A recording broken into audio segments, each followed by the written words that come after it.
Kakak Tari dalam program baru Mesbah Doa Kids.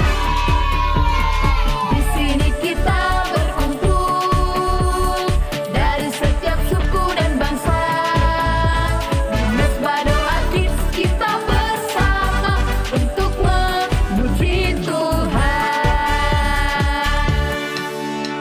MDK Mesbah Doa Kids. Di sini kita berkumpul dari setiap suku dan bangsa. Di Mesbah Doa Kids kita bersama belajar dan bernyanyi. Tepuk tangan, gempak kaki, melompat, haleluya. Tepuk tangan, gempak kaki, melompat, puji Tuhan. Melompat, puji Tuhan. Dan melompat, puji Tuhan. Mesbah Doa Kids. Yes, yes, yes, hore!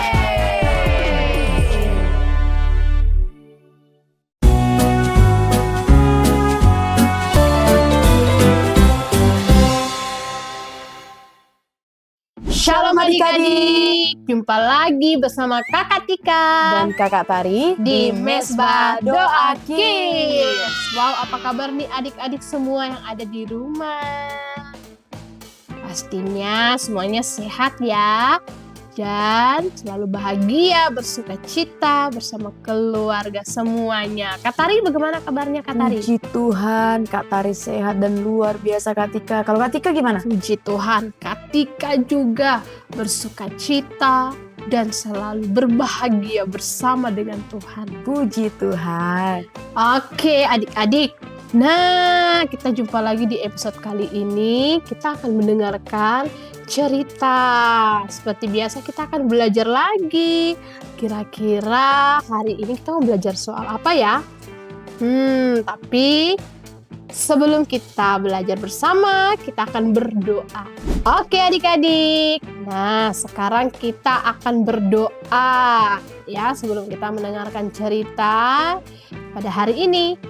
Oke, semuanya sikap berdoa, lipat tangan, tutup mata, kita berdoa ya. Tuhan Yesus, terima kasih buat kebaikan Tuhan, buat kesempatan yang Tuhan berikan buat setiap kami anak-anak-Mu dimanapun berada saat ini yang sedang menyaksikan Mesbah Doa Kids. Kami berdoa Tuhan memberkati kami, biarlah apapun cerita yang akan kami dengarkan dan kami nonton sebentar boleh memberkati kehidupan kami. Kami percaya setiap firman Tuhan tidak akan pernah kembali dengan sia-sia dalam kehidupan kami. Terima kasih Tuhan, Tuhan memberkati Mesbah Doa Kids pada hari ini. Di dalam nama Tuhan Yesus kami berdoa, haleluya, amin. Nah adik-adik, karena semuanya sudah berdoa, sekarang kita akan mendengarkan ceritanya. Tapi kira-kira ceritanya apa ya? Oke, Kak Tika panggil Kak Tari dulu ya.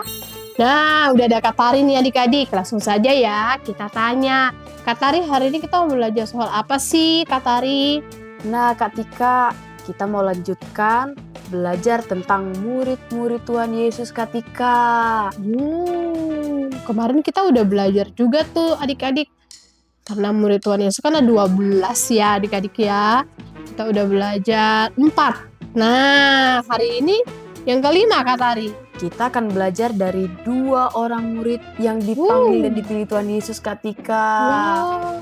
Berarti ada yang kelima dan keenam. Wow, udah gak sabar. Siapa aja namanya Kak Tari? Nah, namanya adalah Filipus dan Bartolomeus. Oke. Ketika udah gak sabar nih bagaimana ceritanya mereka bisa jadi murid Tuhan Yesus. Oke Kak Tika, langsung aja kita dengarkan ceritanya. Halo teman-teman, perkenalkan. Nama aku adalah Filipus. Dan aku berasal dari Bethsaida. Dan aku adalah salah satu murid Tuhan Yesus yang kelima. Sungguh sebuah kehormatan besar bisa mengikutinya. Teman-teman, tahu nggak Betsaida itu berada di daerah mana?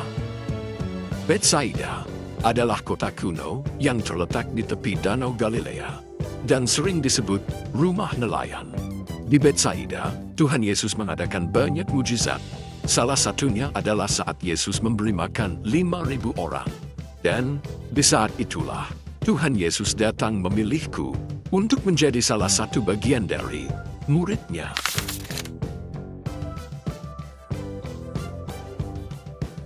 Hai semua, perkenalkan nama aku Nathanael atau sering dipanggil juga Bartolomeus. Dan aku berasal dari daerah Kana yang terletak di wilayah Galilea.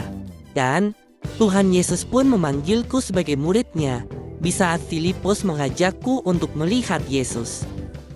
Nah, kalian mau tahu nggak kelanjutan kisah kami? Selamat menyaksikan. Suatu hari, Yesus memutuskan untuk berangkat ke Galilea. Yesus bertemu dengan Filipus dan berkata, Ikutlah aku. lalu Filipus pun mengikuti Yesus. Karena hati Filipus sangat senang dan bahagia, maka Filipus pergi menemui Nathanael. Nathan, kami telah menemukan dia yang disebut Musa dalam kitab Taurat dan oleh para nabi, yaitu Yesus, anak Yusuf dari Nazaret. Apa mungkin sesuatu yang baik berasal dari Nazaret? Ayo, lihat aja, ya kamu percaya. Kemudian, Yesus pun melihat Nathanael atau yang sering disebut sebagai Bartolomeus. Lihat, inilah seorang Israel sejati. Dia tulus dan jujur. Bagaimana engkau mengenal aku? Sebelum Filipus memanggil engkau, aku telah melihatmu di bawah pohon ara. Guru, engkau anak Allah. Engkau raja orang Israel.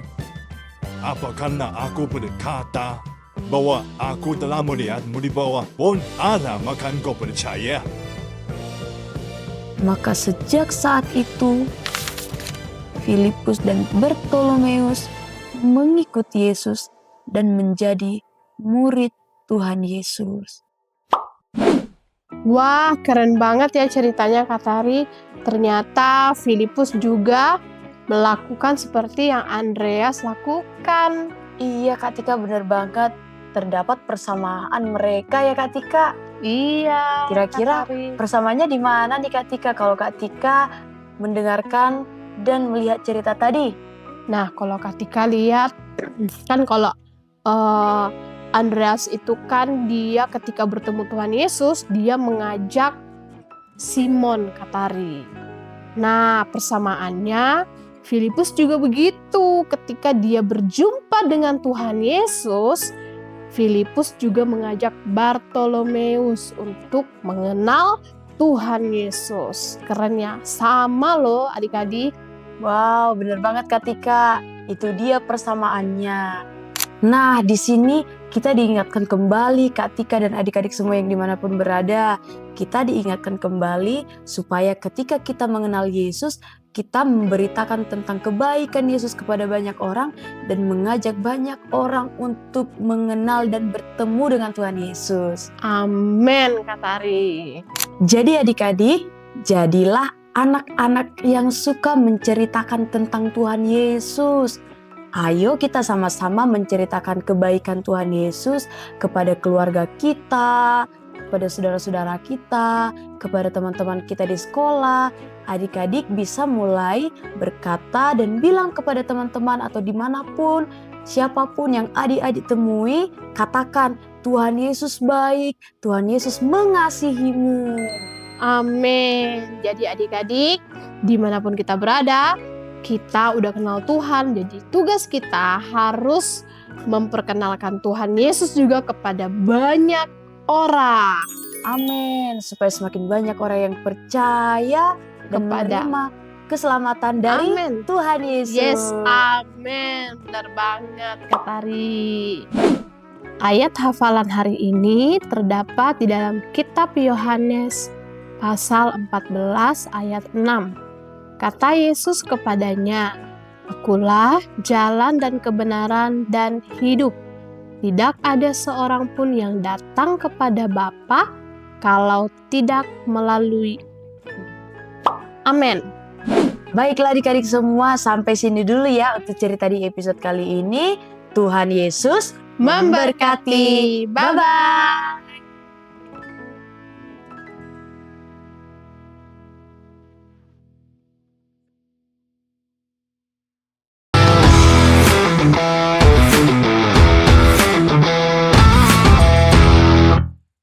Hai guys, apa kabar kalian?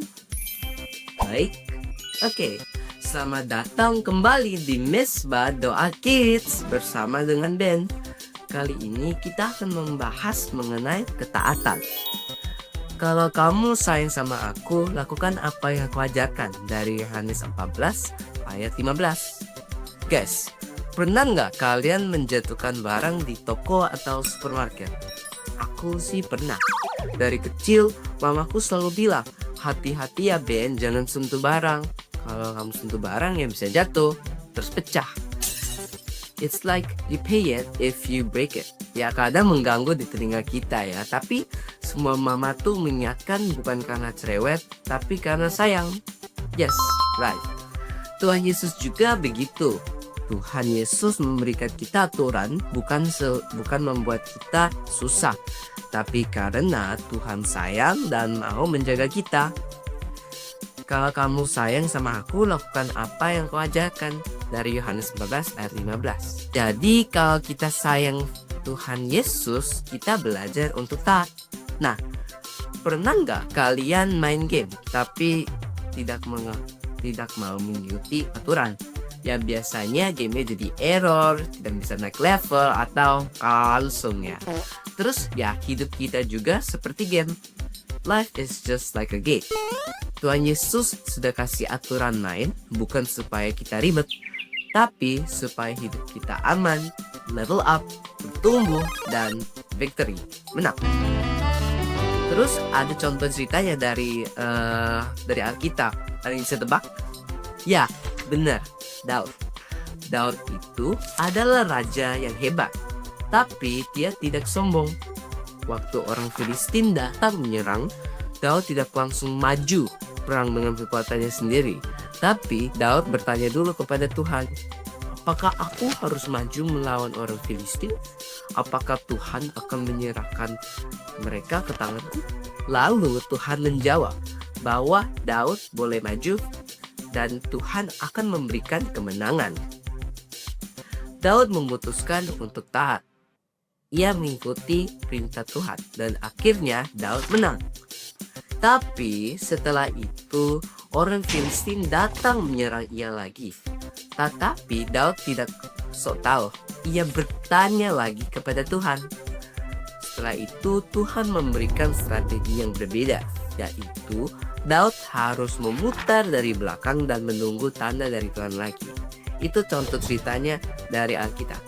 Nah, ada versi aku lagi cerita pengalamanku ya. Didengerin ya. Jadi, suatu waktu saya mengikuti suatu lomba babak penyisihan. Ya, aku sih yang ngadepin kayak gampang banget nih. Tetapi tahu-taunya ya, peserta yang tampil semua itu bagus banget. Dan aku tuh sempat takut ya, apa aku bisa gak sih menang ya, karena kan semuanya bagus banget ya. Ya singkat cerita sih aku lolos, tapi ke urutan 3 untuk masuk final. Dan apa yang terjadi?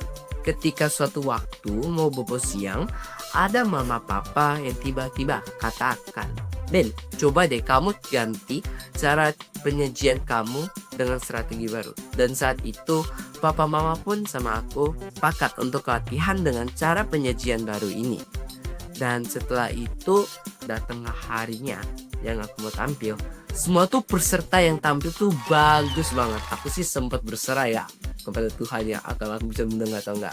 pas datang harinya tuh semua peserta yang tampil tuh bagus banget hasilnya. Namun aku sih tampil semaksimal mungkin dengan cara penyajiannya aku baru. Pas datang pengumumannya, aku mendapatkan juara 1. Haleluya. Mungkin pesan dari cerita ini tuh ya, waktu kita taat kepada orang tua dan sepakat untuk tampil semaksimal mungkin, Tuhanlah yang memberikan terbaik atas jeripaya kita. Nah, ketaatan itu kunci hidup berkemenangan. Kalau Tuhan Yesus melihat di hati kita ada keinginan untuk taat, maka Tuhan akan lebih mudah menuntun kita.